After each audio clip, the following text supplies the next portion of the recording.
Good afternoon, everybody. I see there are people still joining us, but welcome to this afternoon's session. My name is Damian James. I am a QS by first profession. I act as a quantum expert, and I've followed the evolution of payment certificates, processes, applications since 1989 when I came into the industry. Delighted to welcome Adam Beaumont and David Sawtell today. If you have any interest in construction law, then you will know these two high-profile barristers. It's an absolute pleasure to have you both with us. By way of background, Adam is a barrister at Exchange Chambers, previously worked at 3 international law firms as an employed barrister, and has extensive experience acting for clients in complex, high-value matters, particular expertise in construction disputes, which is very useful for today, commercial litigation, ADR, professional negligence, and insurance. David Sawtell, 39 Essex Chambers. Welcome, David. David specialises in substantial construction, infrastructure, and related disputes. He is an acknowledged expert in building safety disputes. His work frequently has an international edge, and we're going to touch on international issues as we talk today, as well as construction and property disputes in different jurisdictions. From the point of view of housekeeping, today's session will be recorded. If you do have any questions, then please drop them into the chat box as appropriate, and we'll get to them at the end.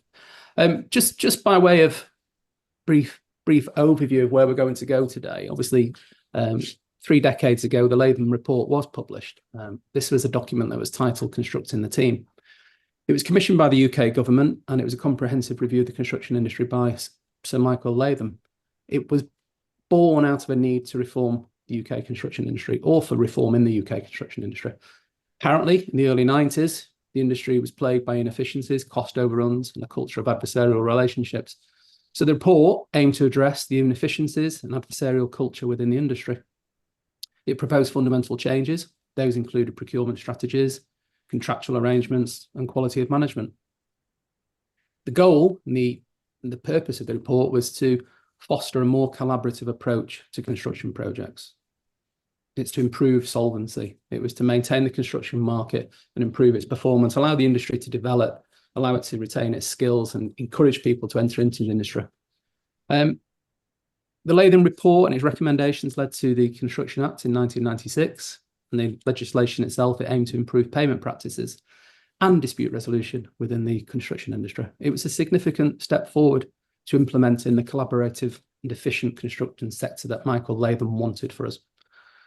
The Act introduced statutory adjudication, and as we know, it's a quick, cost-effective method for resolving disputes. This was a direct response from Latham's call for fairer contracts and more effective dispute resolutions. We're now in 2025, nearly 30 years on. The Act's impact on payment practices has been less clear-cut, shall we say. And while the Act introduced provisions to ensure timely payment, the issues with late payment and cash flow remain prevalent in the industry.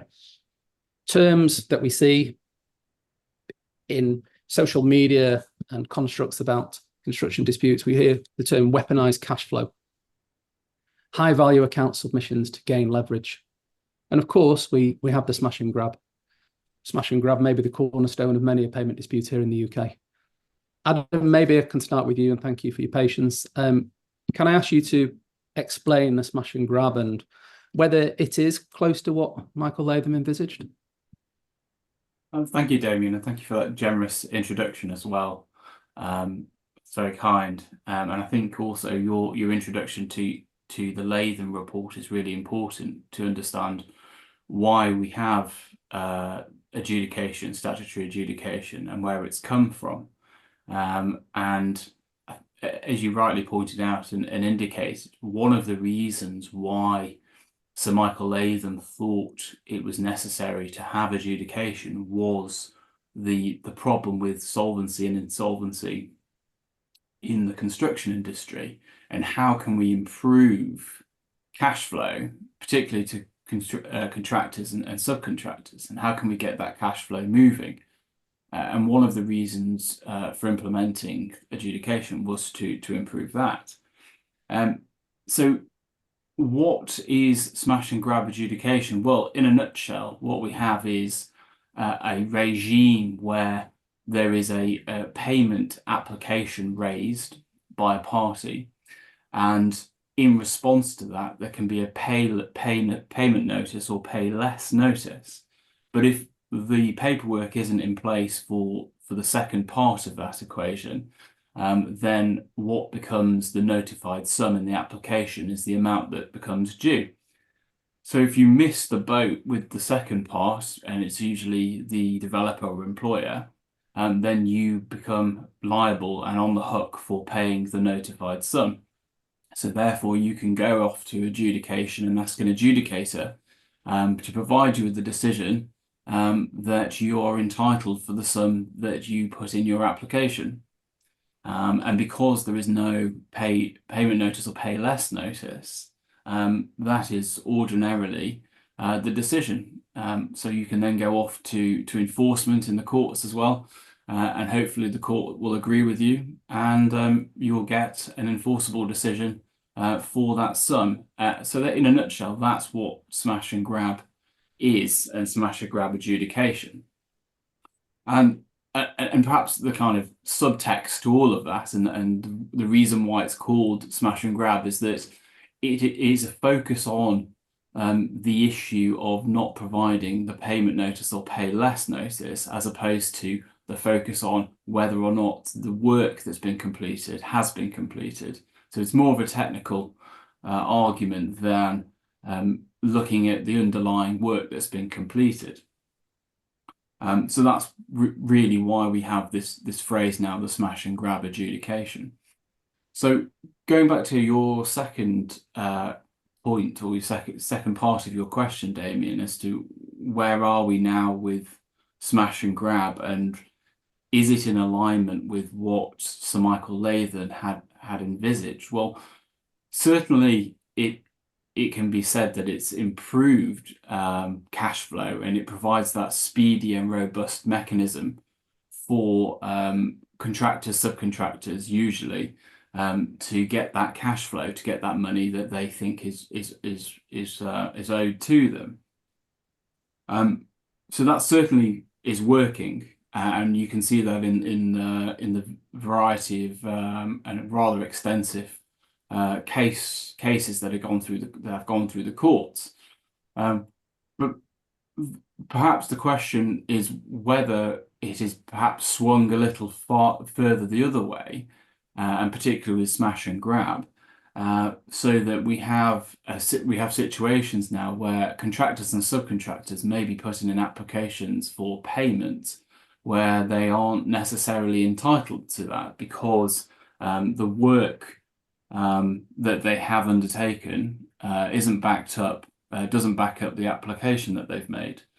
And I was reading the Peter Coulson book on construction adjudication before this webinar today, and the foreword in that book is really interesting, because in the second or third paragraph he notes, and this is going back to 2018 now, but he notes that there is a misuse of this process, and one of the misuses is the smash and grab approach, when there isn't necessarily that entitlement to it. So whilst it does provide a mechanism to allow cash flow, and it does solve that problem, which is what Sir Michael Latham was looking to do, there is also maybe a question mark over whether or not the pendulum has swung a little the other way.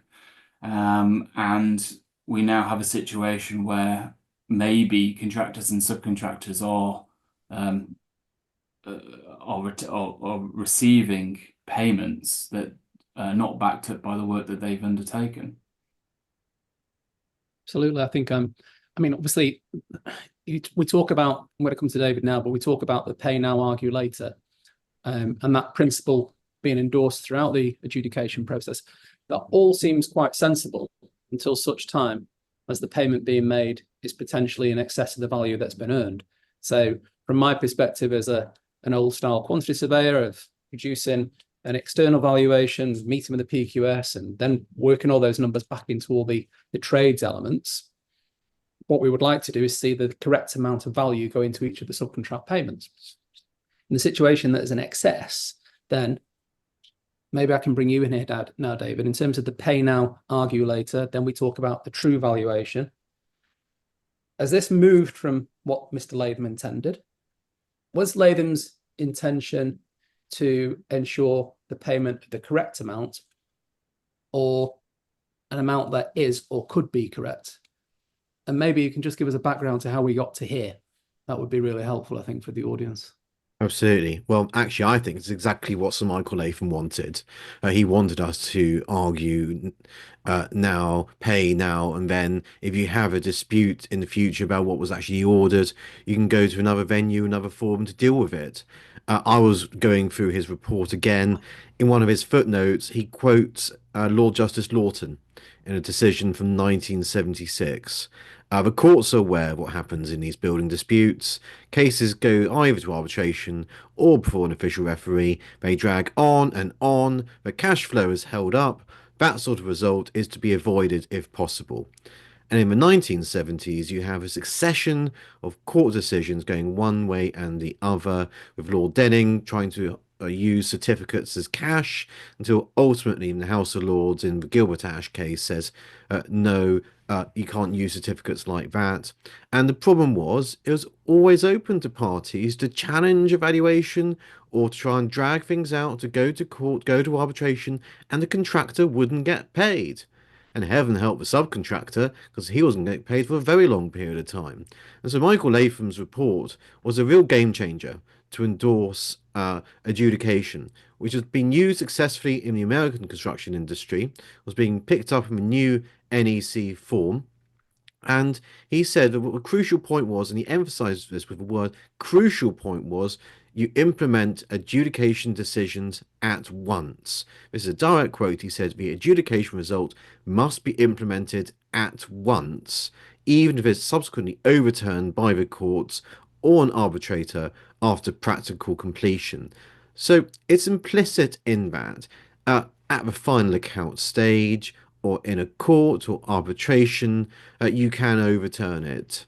And I think in Grove Development, Sir Rupert Jackson said, an employer or an employer's agent or an architect or engineer doesn't have much time carrying out valuations when it comes to an interim payment process. But you need to be paid. You need to arrive at a valuation, and then later on it can be reviewed and overturned. But if we don't get that, we go back to where we were 50 years ago, which is contractors not getting paid, and therefore contractors going insolvent, and the construction industry going back into disrepute. Yeah, I tend to agree. I mean, we have hit what Latham wanted to achieve, which is people being paid. Obviously, there's a slight issue there that for both of you to consider. Obviously, the smash and grab can be a case of two wrongs making a right for somebody, insofar as the payment notice, pay less notice isn't issued, but the valuation is incorrect in respect to the value. So that becomes the amount that becomes due in terms of payment. Just from both of your perspectives, do you think anything needs to change in that respect? I mean, obviously we hear from decisions from adjudicators being enforced, and we hear terms such as the manifest injustice of the payment situation, which may occur or may not occur, breaches of natural justice, the true value. Some of these principles do seem to fluctuate in each decision. Are these aspects too wide to assist, or are they straightforward? Do they need further definition? Maybe hear from you, Adam, first in that respect. Yeah, well, I think having those safety nets, if you like, breach of natural justice and whether or not the adjudicator had jurisdiction, particularly when you're looking to enforce an adjudication decision, are really important aspects of that safety net, because it means parties, if they aren't satisfied with how things have run, they can raise one or both of those to try and resist the enforcement. So they're really important to have in place. And I think going to your second point, which is whether or not we need a more specific definition for either one of those or the cases that arise out of those, there seems to be some flexibility as to how they've been decided. But I think that's really important to have that flexibility, because it allows the courts to have the flexibility when they have a particular case in front of them to decide it appropriately. and not to be tied down to a particular definition of whatever it may be, whether breach of natural justice or a jurisdictional challenge. So to have that flexibility is really important, I think, which again, as I say, assists the courts in maybe in certain situations where it seems abundantly unfair to enforce a decision. They can rely upon one or both of those safety nets. Okay, thank you very much, Adam. David, just on that point, obviously Adam's talked to the courts there. I mean, obviously coming down a step down from that, the adjudicators. Do you see adjudicators as being very much the decision is based on the straightforward principles of the smash and grab, or do you see that adjudicators have the opportunity to consider manifest injustice, natural justice, true value, etc.? And is it something that they should consider further? Are they without the definition, or do they basically, are we seeing adjudicators make straightforward decisions of smash and grab? If you are going to challenge, take it to court? I think it's important that the adjudicator decides the case in front of them.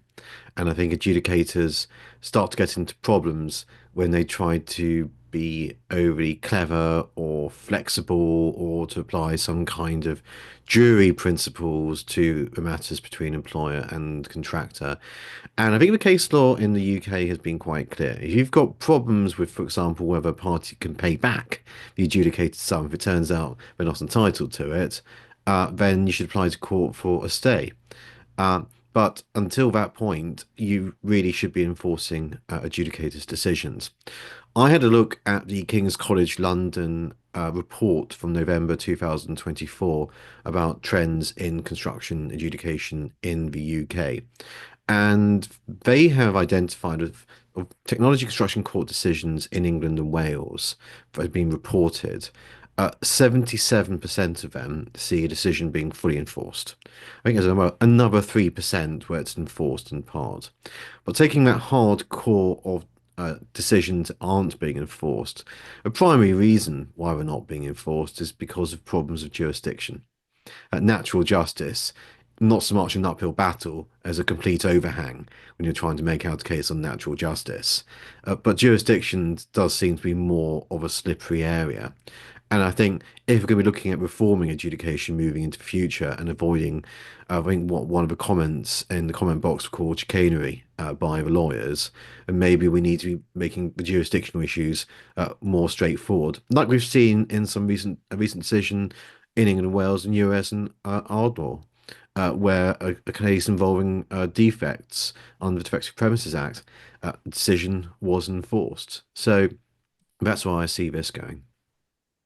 Okay, excellent. Thank you. Adam, David mentioned a stay in proceedings there. So let's just take this in another turn again. You know, just in the instance that we have a patently obvious incorrect valuation, and the adjudicator decides in favour of the smash and grab, we talk about the stay, but obviously Latham talked about solvency, etc.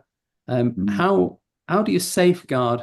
And just for instance, let's say there's £200,000 as a mistake, which is patent, and it's enforced as it's decided by the adjudicator. It's there to be paid. It has to be paid. What does the payer do to prevent, safeguard that money in the intervening period? Well, I think the stay provisions and the case law that runs alongside that and with it is actually a really helpful indication of where we are with the court's process and approach to this particular point. And I think there's two real points that arise out of it. If a party is looking to ask for a stay, effectively saying to the court, look, if I pay over this money, the other side are not going to be able to pay this money back when the time comes for them to do that. And so we would like to stay these proceedings for that reason. And I think the case law is really interesting because effectively there are two main points that arise from it. Subcontractor is in the same or similar position to what it was when entering the contract with the developer or employer, then a stay won't be ordered.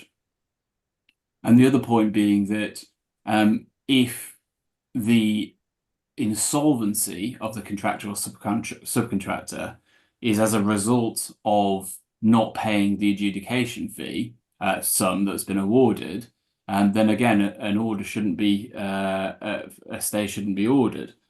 So there again, you see it's a relatively high bar for whether or not a stay is going to be implemented. And that's right, and it should be right, because again, it's supporting this whole underlying principle of getting cash flow into the construction industry and assisting contractors and subcontractors in that way.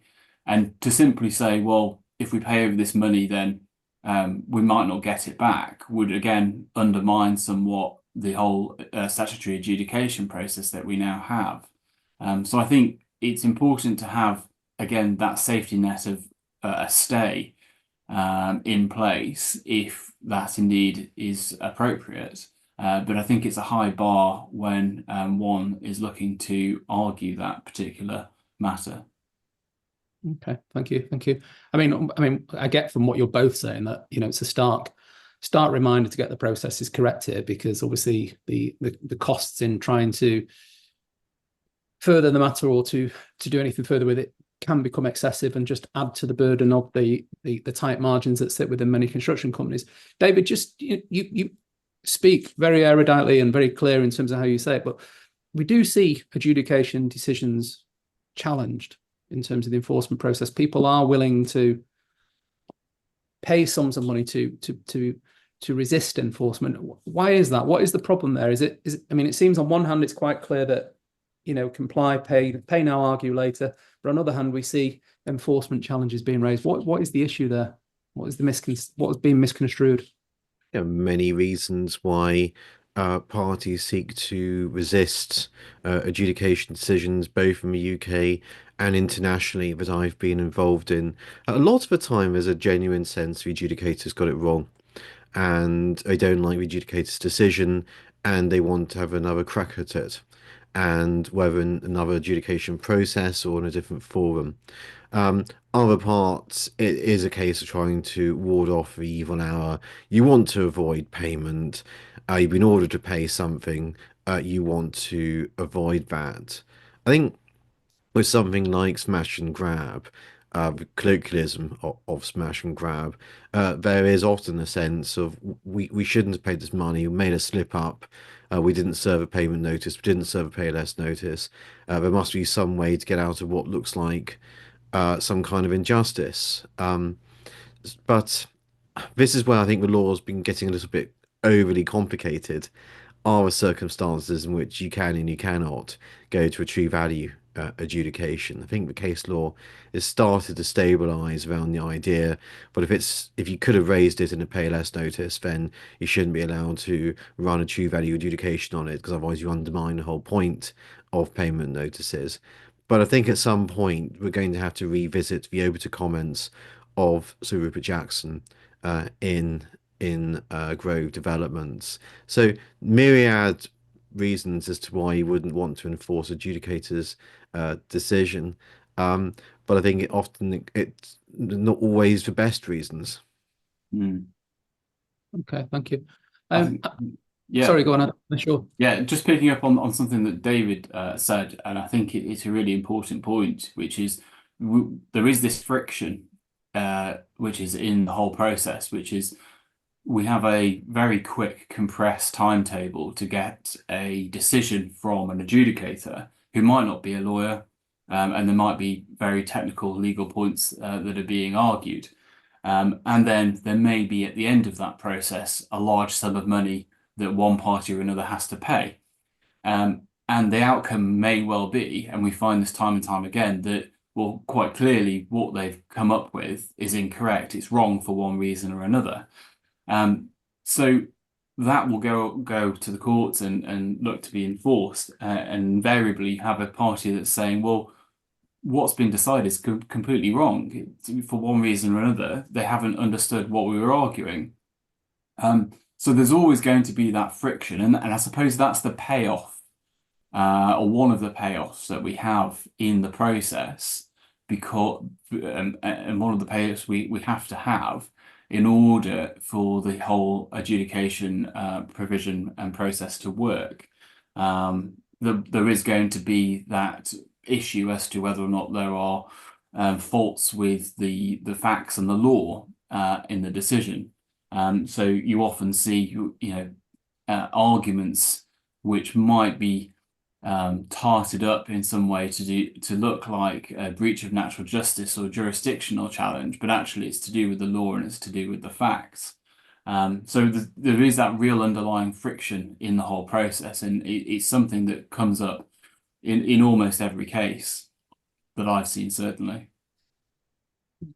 I mean, obviously one of the challenges for somebody who's on the wrong end of a smash and grab is that if the value generated from a project is less than they now have to pay, they have to find that money for the short-term period in order to comply with the decision, any enforcement that goes with it. So from a solvency point of view, it almost reverses that. You may have a company, a contractor, who has a decision which isn't great in terms of the value, but it has to pay it, and it has to find that money from elsewhere in its business, from its other projects, or from its cash flow, and that then causes a cascading effect into its own supply chain. Do you have any particular thoughts on that, David? I mean, it changes the starting position as to where the money starts, and rather than the contractor say being owed money, now the contractor has the money, and it's the employer trying to seek it back again from the contractor.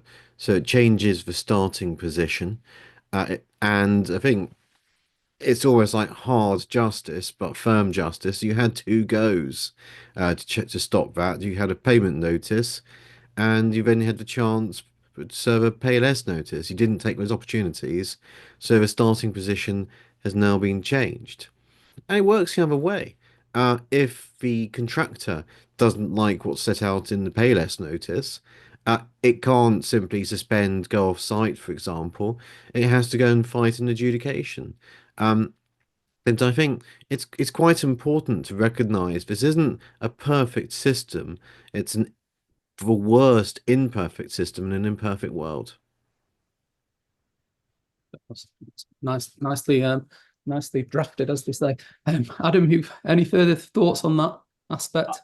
I suppose the only other thought I had was maybe going outside of the whole adjudication process and even the litigation process, which is going back to the very start of a construction project, really, and the kind of tender processes that we go through, and whether or not, if you're a developer or indeed a contractor or subcontractor, just being aware of who it is that you're getting into bed with, who is the other party that you're contracting with. Do you know who they are? Have you worked with them previously?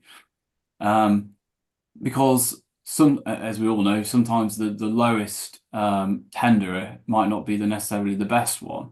And if you've got that previous experience of working with a developer or a contractor or subcontractor, and knowing that actually these sorts of issues didn't come up on the last 2 or 3 occasions with them, so maybe that might be a good contractor or subcontractor to go with. Then maybe some emphasis needs to be put on that from that perspective. And that's before you kind of get into the dispute side of things, really. I think that's perhaps an important consideration for those who are involved in advising developers or contractors, that right at the start of the project, that might be a consideration to have. Yeah, absolutely. Sorry, go on, David. Damien, I've filled a whole line in my bookshelf with cases on risk, procurement, contracting to avoid risk, best procurement practice, tendering questionnaires, project bank accounts, bonds, guarantees, you name it. We've done a lot of it. We've tried it, but ultimately, we are always going to end up in a position where a party may well go insolvent. And that is a risk in all contracting, not only construction contracting. And the way in which the UK has gone down the road, it's gone down in other jurisdictions, has followed, is not to look for security, automatic liens, mechanics liens, builders liens, things like that, but to say cash is king. And actually, you need cash going down the supply chain, and that's your best antidote to insolvency shocks in the supply chain. Thank you very much. Do you think as well that obviously then adjudication in any business then is a risk that ought to be recognised by the contractor, employer, or subcontractor, that you might get an adverse adjudication once every 12 months or once every 2 years, and yes, it's going to destabilise your cash flow, but you ought to be ready for that because that is the statute that applies in the UK. Do you think that's part of construction contracting nowadays? I think it is. I think it is. And the way you mitigate and avoid that risk is by very clear procedures and processes to monitor how payment applications, payment notices are dealt with. I think the best projects will try and deal with that. And the idea of an email just coming in on Christmas Eve, attaching an Excel spreadsheet and saying payment application, you try and avoid that kind of mischief. Um, but you have to be ready and to fight a dispute. And we've seen a lot of decisions with TCC saying you should have known there's a dispute coming down the rails. You have to have a crystallized dispute before you go to adjudication. You should have been getting ready for it. So actually being on your toes as to whether matters are going to become disputes should be something that you're keeping in mind as well. In the same way as we had to change our practices about delay claims, we couldn't just store them up to the final account stage. We had to be on our toes to be ready to apply for extensions of time during the project. So being solvency aware of it, of a certain risk such as adjudication or price increases or delays, etc. That should be common practice within contracting companies these days. Yeah. Okay. Just to move slightly away from the statutory adjudication, because I know we have some people from other jurisdictions with us today as well. We just talk about contractual adjudication. Obviously, Adam, unlike statutory adjudication, contractual decisions can be or are difficult to enforce. I read a paper just a day ago saying that they're not worth the paper they are written on. What are your thoughts in respect of a contract which includes arbitration as the final deciding authority? What does this mean for the adjudication clause? Is it a little bit toothless? What value do you see it has for the contractors? Well, you see contracts time and time again with these multi-tiered dispute resolution clauses, which go from all the way from meetings between the directors all the way up to litigation or indeed arbitration, as you say. And you do wonder what the purpose is of having the first 1, 2, or 3 tiers in those clauses if finally the final decision is going to be taken by the courts or indeed an arbitrator. But I think there are 2 important reasons why you would have those and benefits to those. The first one, I think, is that, and we see that this a lot in adjudication actually in the UK with cases that do go to adjudication but don't go to enforcement. And what happens usually is that, well, it focuses the minds of the parties and it allows the parties to understand the position of the other. And if there is a decision that's given and it's to the benefit of one party or another, if it's the contractor or subcontractor, then they have a bargaining chip to bring to the table. And if you're around practical completion time, it may well focus the developer or employer's mind to think, well, actually, let's get round the table and let's thrash out a deal here before we have to all head off to the courts and enforce this matter. So I think in the same way, it becomes a bargaining chip and allows people's minds to be focused. In statutory adjudication, I think the same thing happens in contractual adjudication also, and it helps in that respect. So yeah, I think for that reason, I think it is important to have those in place. I think the second point to do with kind of multi-tier dispute resolution clauses that you see in contracts is, my experience is that when you start off with those sorts of disputes, and it may not be adjudication, it may be a dispute adjudication board or something similar, is that it again focuses the parties' minds not in terms of the final account and settling the matter, but it focuses the minds in terms of what the issues are in that particular dispute. So you get a more refined and crystallized dispute when you head up that ladder, if you like.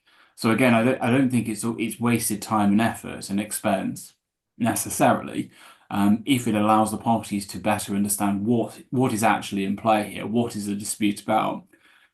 Because again, that might actually, and there's some overlap with the first point, is that might allow the parties to get around a table and thrash out a deal if they know at the end of a dispute adjudication, well, this is what was an issue, and actually, I think there are some other things that we need to throw into the pot here to get around the table, and maybe there's a deal to be done.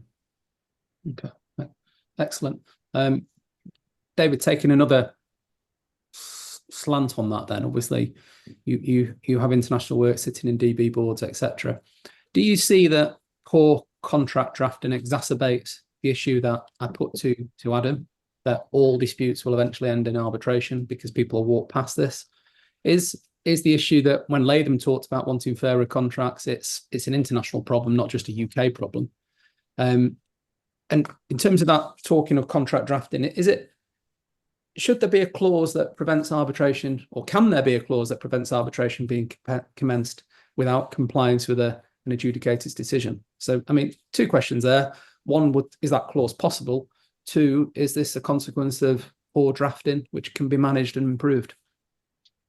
I mean, we're always struggling with poor drafting, and when you take several documents and ring bind them together or put the PDFs together, and you end up with lots of things conflicting with each other, that's how often you end up with parties stumbling into adjudication because they've taken a standard form UK contract and stapled it into their contract without amending it. And you end up with all kinds of problems. It often happens when doing work in the Channel Islands. I think a lot of these problems can be overcome when you have sympathetic jurisdictions and a sympathetic judiciary. If the judiciary grasps what adjudication is trying to do, how the judiciary need to respond to it, so listing things quickly, recognizing that the decision might not be pristine, it might have some problems with it, but it needs to be enforced because that's policy behind it, then often you end up with better adjudication processes internationally as well. I mean, one of the questions that's been posed is picked up on the problem of you have these multi-tier dispute resolution provisions that Adam's been discussing, is that the DAB or DAAB can become itself almost a mini arbitration, or I like to think of it as like a Rolls-Royce adjudication that goes on for months. But often those things are quite valuable because you are fleshing out disputes. The parties have an opportunity to put forward their best cases, and ultimately, if you have a sympathetic jurisdiction, the resulting decision will be enforced. It's quite regular and quite usual in my experience to have that multi-tier dispute resolution that actually prevents parties from going through to arbitration. But you need to consider carefully the local law, the law of the arbitration, before you start drafting. So again, we come back to that problem. You've got to have careful drafting, otherwise you end up wasting everyone's time and money. Absolutely, absolutely. Just staying with it there then, David, just in respect of going back to our smash and grab scenarios, and I'm not saying there's a necessity for multiple adjudications, but it does seem that smash and grab, the pay now, argue later, then start a true value. I think I know what you're going to say here, but is there any world in which we live in when a combined process could improve what we have? I'm not sure. I sometimes see badly drafted notices and referrals that were trying to refer both at once, but a contractor would be well advised just to pick the payment notice if that's what they want to go on. You can easily see a logic to trying to refer more than one dispute at a time to adjudication. You can opt into that. Most people don't. It's very, very unusual to see that. I don't think I've ever seen it. And we stick to the standard default, one dispute at a time, moving forward to adjudication. So can we see a world where both can go forward at a time, both payment notice and true value? Maybe, but I think that's a hypothetical situation rather than something we're going to see more of in the future. Yeah, just obviously thinking about it and going back to what Latham says, and the compliance with adjudication decisions, and the fairly quick, effective process. I guess there would be a world in which we lived in that if everything was dealt with all in once, then the adjudication processes would be extended and start being a longer process and would detract from that cash flow basis. So we should stick to the principle of Latham having a subcontractor or contractor paid, arguing later after the payment's been made, and then commencing a true value valuation, as opposed to extending adjudications into what might become mini arbitrations for 6 or 7 months, and nobody gets the money for a longer period. Yeah, and lots of parties like having bigger adjudications. And I've done, PFI projects, and I've done projects which would typically fall outside the UK legislation. The parties have signed up to a larger form of adjudication. Again, just to quote what one of the questions has said, better to have a 4-month adjudication than a 4-year arbitration. And often parties will feel they're going to get the same decision maker. They're actually going to be able to have the opportunity to put forward some of the same or most of the same evidence. All that happens is the legal fees are smaller. You get a quicker decision. But what about the position of cash flow then? Obviously, cash flow gets tied up. Maybe Adam, you can come back in here now. But obviously, cash flow gets tied up while you're dealing with a 4-month adjudication. Could that adjudication? Is there ever a world that you comply with the payment condition, but you obviously continue in the process of dealing with other things? I mean, it's just, isn't it the same as having multiple adjudications and dealing with them one after another? Because obviously, otherwise you prevent cash from moving, aren't you? So yeah, I think it's horses for courses, really. If you've got a dispute which looks, sounds, and feels like it's right for adjudication, you want a rough and ready process. It's really one or two issues that can be decided relatively quickly, then all fine and well. Let's get it off to adjudication. Whereas if you've got something which, I mean, you do see multi-million-pound disputes going off to adjudication, it's whether or not you're going to have an adjudication which is invariably and almost inevitably going to go off elsewhere to be decided to rake through it all, and whether or not the parties are actually minded to agree, if you like, to say, actually, should we just not bother going through adjudication process and let's arbitrate or litigate on this. I think your point to do with more than one dispute. I've had that a couple of occasions where that we've had a series of disputes which have been referred and ended up at the door of the same adjudicator, who's simply said, well, look, is everyone in agreement? I just deal with all of this here, and it was dealt with in that way, and it was with a revised timetable. That was again very sensible. So I think the point to take from that is maybe also having that conversation with the other party or other parties, and whoever the tribunal may be as well, to see whether or not everybody is satisfied that this would be a sensible venue to have it heard, or whether or not actually it's going to be a bit of a waste of time and effort to go through this process to end up in arbitration or litigation. I think it depends really on the particular dispute that you've got in front of you. Okay, well, just staying with that, and I'll just stay with you, Adam. I mean, obviously, we talk about expanded scope of adjudication. And the potential for allowing anything connected with the contract. Is this, I'll come to you in a second, David, as well, but is this something that we want to explore here in the UK with our statutes as it stand? Where does it take the industry? I think we've talked about BDW trading and Ardmore before. Where do you see this, and what does it mean for the concept of the smash and grab and having your payment made to you? Yeah. So, I mean, I think the BDW trading case, which I think was the end of last year, is a really interesting case, and I think it's heading to the Court of Appeal next year, I think. So we'll wait and see what happens with that.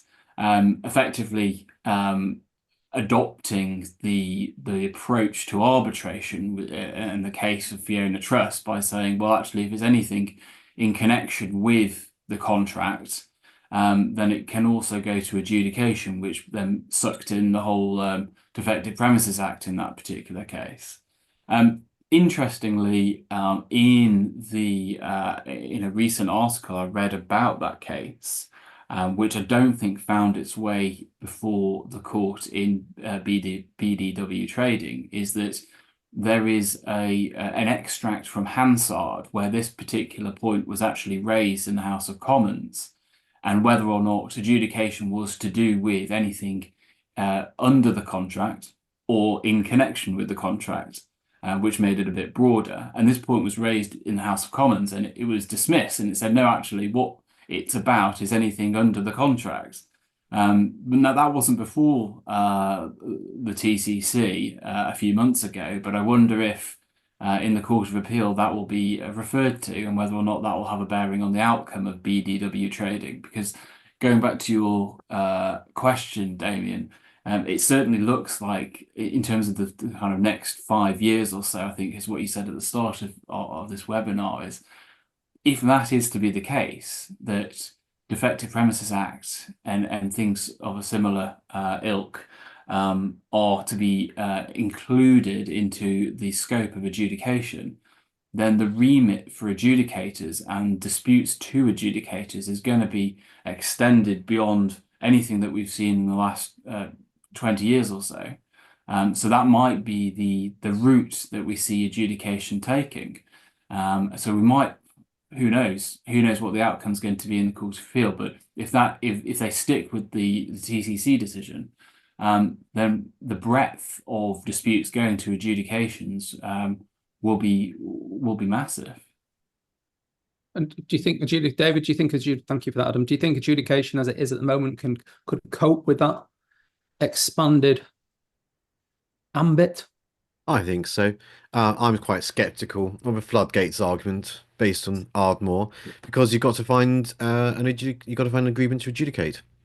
You either find it in the UK through Section 108, or in international jurisdictions, you've actually got to go through the contract and find that clause that says you're going to refer disputes to adjudication. Once you've got that, then actually it makes sense to have claims related to that contractual dispute, which can then go off to adjudication in the same way as in Fiona Trust and Privilov. If you have something related to it, then why can't you put it all to one forum? If you have a building safety case, it doesn't seem to make much sense to say, well, you can have a claim about workmanship and design in adjudication, but the second you have a claim about workmanship and design that arises from a Defective Premises Act, I'm sorry, you can't go any further.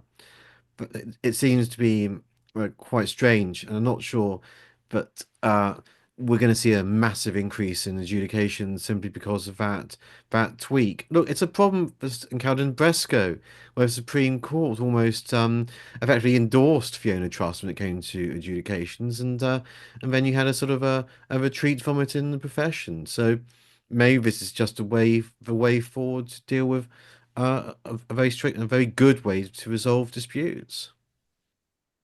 Excellent, thank you very much. Obviously, Latham came about because of the need for reform. I lived in that era. I can remember it being, improved by computers and Excel spreadsheets, and filing being better than having multiple files everywhere all over the site offices and cabins. But I didn't actually think it was that bad. But when I read the stats now as an individual, if I was sat outside the construction sector, I would read stats that say there's poor entry into the sector because there's a skills shortage. There are SMEs who are laying their staff off in the construction industry. New businesses at an all-time low. 200,000 businesses entered into insolvency from the construction industry. A 15.5% drop in new businesses. National insurance contributions are increasing. So in a business area sector where margins are incredibly tight, there's lots more pressures on them. Do you see that, coupled with a government who now say we need more homes, we need a skills drive, do you think there's enough protection from the statutes and for payment and for solvency that encourages entry into the sector? Maybe you want to go first, David. I think it protects the industry. I think because suddenly, rather than the employer saying, no, I'm not happy with equality, I'll see you at the other end of a TCC decision in 2 years, you can hit them with a notice immediately. I've had instructions from clients that consist of 2 words: adjudicate this. And you then go into a process, and if if you're right, then they get paid, and if you're wrong, then they wasted their time. But at least they find out in, say, a month, 2 months, rather than issuing in court proceedings, paying hundreds of thousands of pounds in legal costs, and then finding out you're wrong. I think actually it protects the construction industry, and I think that's why adjudication has been adopted in other jurisdictions as well, albeit in different forms. Okay, thank you very much. Adam, do you think there are any likely legislative changes to occur soon within the construction industry? Any more changes to the Act? Will the Act be improved? I don't specifically want to mention judgments, but I saw Judge Davis talk about the Act being overly complex in one of his judgments. Is there a requirement for more things to be included? Is there a requirement for things to be excluded? Where do you see the Act and legislation in the next 5 years? Well, I think the Act and the scheme are difficult and rather convoluted in terms of how they've been drafted, and I agree with Stephen Davies in that respect. That when you first look at them and try to make head and tails of what's going on here, it does look rather complicated for a process which is supposed to be very straightforward and understood by everybody who's supposed to be using it. To answer your question, I don't see there likely to be any changes to the legislation in the near future, and I think the courts, having got to grips over the last 20 odd years with what we've got, and we now have a whole body of authorities that tell us how we are to interpret almost every sentence of that bit of those bits of legislation. So I haven't seen any indication that there's going to be much change to what we've got already.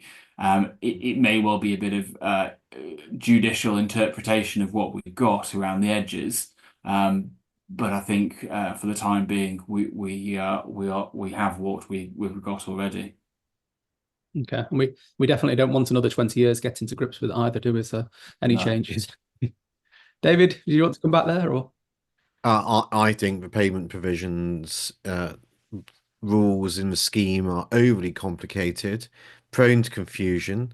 There's a reason why we've had so many cases about payment notices and time for notices, etc., etc.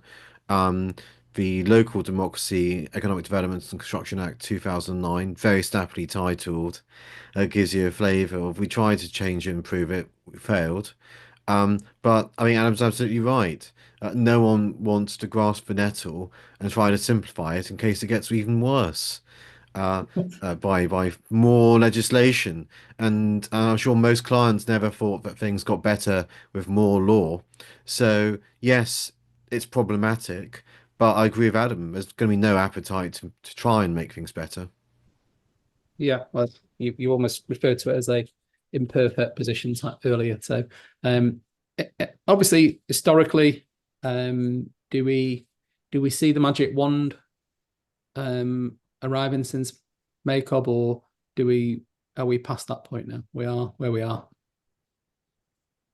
I think Macob and our Jensen and the early decisions were incredibly important. I think we now have a structure for adjudication, and you see similar approaches being adopted in Singapore and in the different jurisdictions in Australia, where case law develops in a similar way. We're starting to see similar developments in Ireland. I think now we are getting more in the overall bones of adjudication is in place and there to be adopted in different forms.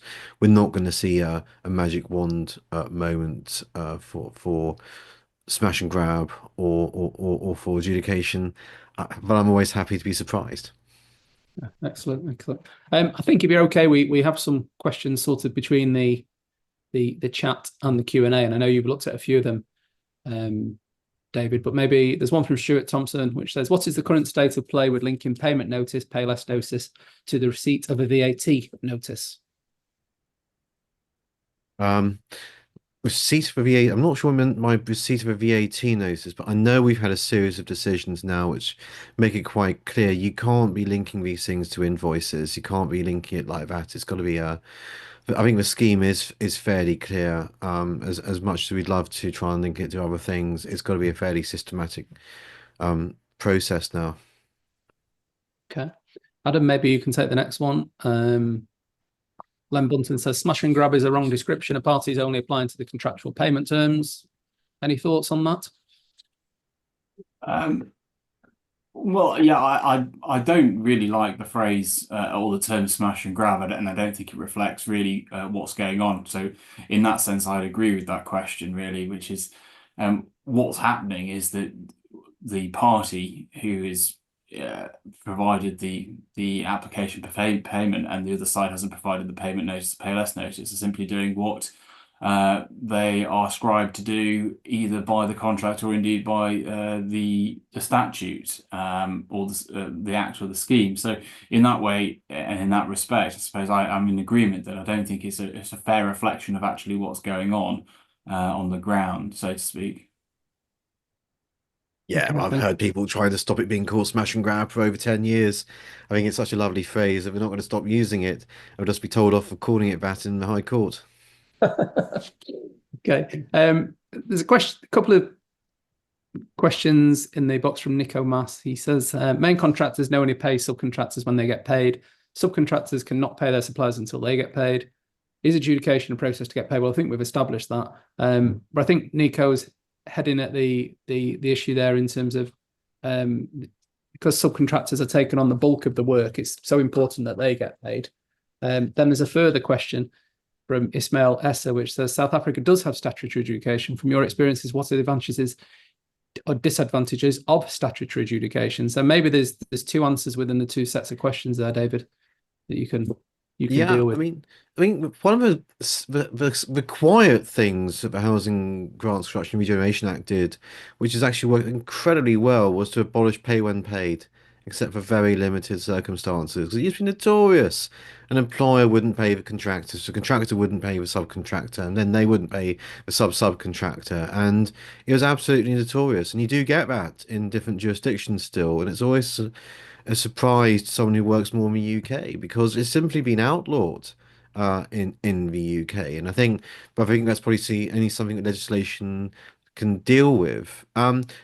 As for the second question, the advantage of having statutory adjudication is you don't have to argue about what was in the contract so much. I've seen this doing work internationally where you don't have statutory adjudication. You end up in a bit of a pickle arguing, well, was there adjudication in the contract? And if so, what was it? You simply don't have those disputes with statutory adjudication because everyone knows you're going to end up in adjudication, save for certain areas like power generation where there are exceptions. So the nice thing about statutory adjudication is you all know where you're going to. So some of the debates about jurisdiction have become very arid. Okay, thank you very much. I don't want to keep you too much longer, but maybe there's two more questions we can take here. There's one from Joe Kelly, Adam, and it says, how are flawed decisions by adjudicators which cause ambiguity in their decision implemented? What are the remedies? Sorry, can you repeat that, Damien? I didn't quite catch the first bit. Oh, sorry. How are flawed decisions by adjudicators which cause ambiguity in their decision implemented, and what are the remedies? Well, if you have an adjudication decision and the law or the facts are incorrect, then there's not a lot you can do about that. That's probably going to be enforced. What you're going to be looking at is jurisdictional charge of breach of natural justice. I suppose in that sense, what you're doing, and going back to the kind of basic premise of why we've got statutory adjudication, is that you may have to cough up what it is that you're being asked to pay, and then go for another adjudication to maybe argue that what has been decided, depending on what it was incorrect.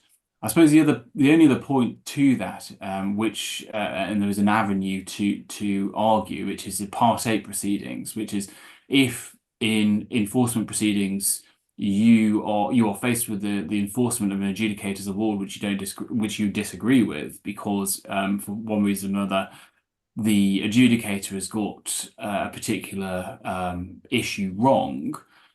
You can start Part 8 proceedings, which can effectively run in tandem to the Part 7 enforcement proceedings. And as long as you don't have to rely upon a significant amount of facts so that witnesses don't need to be called, if it's a discrete issue that can be raised on the papers and can be decided by the judge on the papers, then that can run in tandem. And what you'll often see in adjudication enforcement cases where there is a point which the adjudicator has clearly got wrong will be that effectively the defendant will start Part 8 proceedings, so that the judge has that question in front of them. And if the case will turn on that particular question, and you succeed on your Part 8 proceedings, then effectively the Part 7 will evaporate. So that would be one avenue to deal with that. Yeah, thank you very much. Maybe we'll take one last question, David. And you talked about, or we've talked about DABs, etc.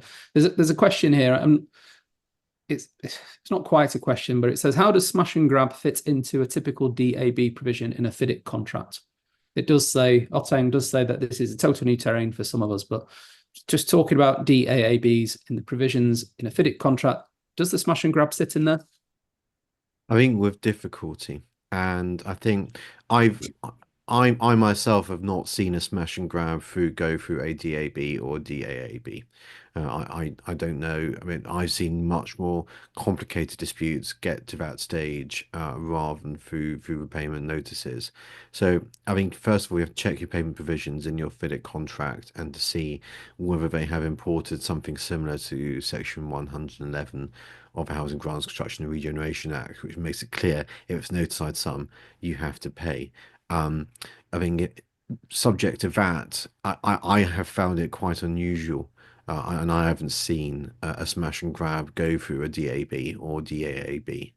I'm not quite sure why, but maybe we don't engage counsel for something like that. But I think it's certainly not as straightforward as a smash and grab adjudication on statutory adjudication in the UK, when you simply effectively staple your payment notices to your referral, shove it off to the adjudicator, and unless there's a real problem with it, you get a decision often within 28 days. Okay, thank you very much. There are some other comments in respect of adjudication, and we have a chap here, Leon Lamprecht, who says, I agree, South Africa needs statutory adjudication. And Nico Mass has added that we have a court date of the 5th of May 2024, must be 25, I think, to finalise an arbitration that we won in 2019. So there is a positive take to adjudication. I definitely think there's a positive take to it. And it's been really fascinating listening to you both today. I don't know whether you want to make any closing statements in respect of the discussion we've had or what you've heard from the audience and any questions. David, do you have any final closing comments that you can bestow your wisdom to everybody? The only thing I say is to an international audience is the UK has had considerable experience of adjudication, but that's for a statutory mechanism. And I think you always need to consider the jurisdiction you're working in, the case law in that jurisdiction, and in particular the court processes for enforcing adjudicators' decisions before you start going down the road of incorporating adjudication provisions into your contracts. And it may well be that you are in an adjudication-friendly jurisdiction or not. But certainly, I think an element of knowledge and appreciation of those conditions will assist in contract drafting. Thank you very much, David. Adam, any closing statements from you? Just from a more domestic viewpoint, I suppose, and from my perspective, personally, I'll be keeping a close eye on BDW trading and any cases that seek to rely upon that. And also, I think it's next year where we get the Court of Appeal decision on that, and really interesting to see whether or not people start to rely upon that, and also what the Court of Appeal decide upon that, and whether or not that will give us a steer as to the direction of adjudication in the forthcoming years. Excellent. Thank you very much. Okay, well, I'd just like to extend my gratitude to you both. I know time is precious. Thank you very much for making the effort today. It's been absolutely fascinating, and you've imparted a lot of knowledge. Thank you very much once again. Thank you to everybody for joining. Thank you. Thanks, everyone.